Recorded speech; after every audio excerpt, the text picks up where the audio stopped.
Hot 104.1, St. Louis' source for hip hop and R&B. What's going on? It's Princess Storm. And right now I have Kris Cole in the building. Hey, what's going on? Hi, thanks for having me. No, listen, thank you for being in my life. Let me tell y'all a little quick background about Kris, okay? She on Instagram being fine, working her outfits and stuff. And she was like, hey, you know what I'm saying? If you ever need to be fine like me, I'm going to hook you up. And I was like, okay.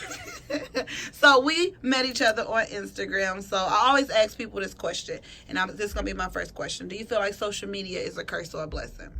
So to honestly answer that, I feel like social media is a mixture of both. Okay.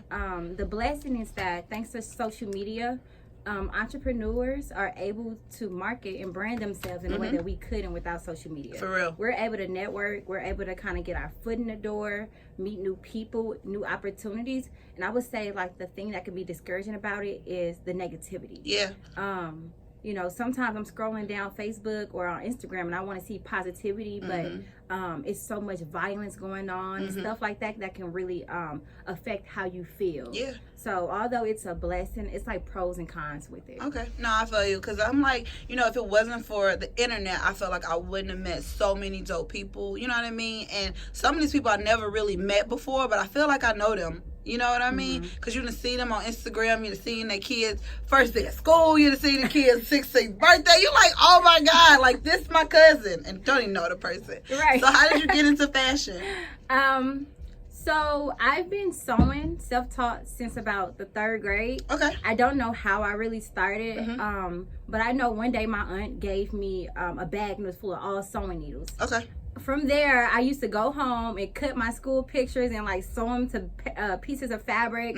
I used to cut my mom's shower curtains and bed covers up. Lord. I know you got in trouble. You know I did. and back then, you know, she didn't understand that low key, like this is a skill. A creative. Yeah, it's very creative to be able to turn nothing into something. So as I got older, I used to go to the library and just get books. So I learned how to sew through reading. Okay. And I'm a visual learner. So from there I was able to like read books and look at seams to say this is this type of machine, this is this type of stitch, and I just studied it from there. And when YouTube came out, I just watched a lot of YouTube videos. So even till today, I never had a class or anything. Oh wow, that's dope. So self-taught. So listen, if you out there watching this right now, it is okay to go pick up a book, read, research, take the time out, because that's how you get better. Kris just told you that. For real, for real. So one thing I always ask people, you know what I mean, if somebody is out there and it's a little girl, a little boy interested in trying to get into the fashion industry or just even being a designer, what would you say to them? Like, what's your words of encouragement?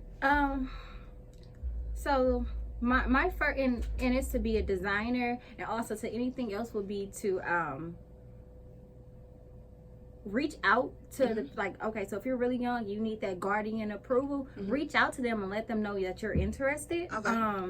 And if you're older than like past the guardian stage, just take that leap. Yeah. And that's what I had to do. I had to kind of disregard everything that everybody was telling me, and I just took that leap. I didn't ask anymore. I just said, I know this is what I want to do, and with that leap, I made mistakes. I messed up people orders, but all from that I learned, and I learned how to be better. Yeah. So definitely just taking that leap. Yeah. And today we are here to talk about your fashion show, your 2nd annual that's coming up. So how did you get into the fashion show like lane? Because you know what I mean, you first start off, you say I made custom orders from people, you know, I've been designing my own clothes, and now you say, okay, we ready for a fashion show. So what I did was that I noticed when I did other people's shows, which was great, everybody's show was great, I noticed that all I did was like show 10 pieces and then I went home. That was it. It was like, okay, she did great. She showed pieces, she left. I didn't get anything out of it. Yeah. And I was like, so back in 2017, I had recently turned 22. I was like, I want to produce a show. Yeah. And it was just like a random thought. And what I did, I kind of looked it up, kind of like checked to see who would kind of come, made a couple statuses. So it did build an interest. So I literally just booked the venue and just winged it. So prior to that, I didn't know what I was doing. I didn't have anything planned. VIP was not planned properly. I didn't have enough chairs. And I remember the venue I went to, the day of, I was like, can I get more chairs? And she said, you don't need any more chairs. This should be enough. And I said, no, but I think more people are going to come. And it turns out I needed more chairs. Yeah. I sold out past capacity. There you go. I had people in the hallway. Who was the hater so I can call her out, okay? Actually. I'm just playing. No, I'm just messing with you. But for real, like you say, you trusted, you believed, you knew you had that feeling. And look what happened. Yep. So what can we expect from this fashion show? What's the name of the fashion show? So it's Kris presents The Black Swan. Okay. And what this show kind of... And she is fine. Sorry to cut you off on her flyer, okay? She got this thigh out, poking to the side, the leg and everything. Outside. Yes. So this show is Kris presents The Black Swan. This is my second annual show. So what this show symbolizes the freedom in the art that I get from designing. So the joy that I get from designing, and also the just the journey with designing. I remember just last year I designed stuff that I couldn't do last year.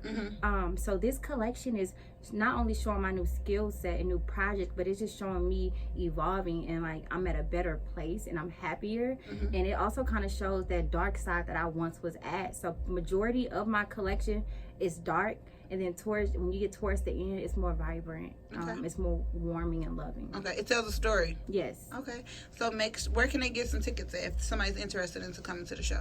Okay, so you can actually go to Eventbrite. Once you type in Kris or Kris presents, The Black Swan will automatically pop up. Get your tickets on Eventbrite. But the day of, I'm also selling tickets so you can get them at the door. Okay, so I am so excited because I know this is going to be amazing. And Kris, I'm just super excited for you because it's your second annual fashion show, and I know you're going to kill it. The first one sold out, did amazing, did bomb. You're on social media killing the game, so I know it's going to be even doper and doper. So I got a question. How do you feel about... And I don't really know if this is a true statement or not, so I probably shouldn't say it. But, like, you know how certain designers are calling out people like Fashion Nova and other brands for stealing, like, designers' idea. How do you feel about that? You know what? I am actually here for it. Okay. I am here for it because that's how I design. I don't just get everything off the top of my brain. I go to pages who inspire me. And right now, the thing is custom. So Fashion Nova and boutiques are going to try to mimic that because that's what's in right now. Yeah. But I also go to Fashion Nova and say, hey, what can I find and what can I add my twist to? Okay. So to me, it's just all an inspiration type of thing. Okay. And I don't believe that you always have to throw that credit there because as a designer, I didn't create t-shirts and V-cuts. Yeah. So it's just one of the things that we all inspire each other, and I support both ways. Okay. In 5 years, what can people expect from Kris the brand? So in 5 years, we can all expect that I will actually have a manufacturing company design for me, and I want to do more so the business side of it and sketch, and then just have them do the sewing for me, and like still probably take a couple personal orders for like weddings and prom. So definitely having like a big team for production. Okay. And what's your favorite piece to make? Like, do you like make dresses? Do you like making gowns? Do you like making just like outfits? How does that work? I think my favorite thing, which is what I'm more known for, are my gowns. Okay. So like prom season and wedding season are my favorite because that's something that you can't do every day. Yeah. So I definitely cherish those moments because I get to kind of be more creative and like go all out more. Okay. Well, I'm not mad at that because I know when I went to prom, I was like, Mom, I wanted to be like this. And then we sat down, they was like, this is the bill, ma'am. And she's like, okay, listen, go back. Go back. Right, go back for a second. So no, I definitely feel you on that. Anything else you want to tell everybody that's watching this video? So I kind of wanted to say thank you all for the support. I definitely appreciate everybody who's been posting and sharing the flyer. August 25th, that's the place to be. The doors open at 5 o'clock at the Polish Heritage Center, and I hope everybody come out. All right, and where can they find you on social media? On Facebook and Instagram, I am Kris the brand. All right, keep it locked right here, only on Hot 104.1, baby.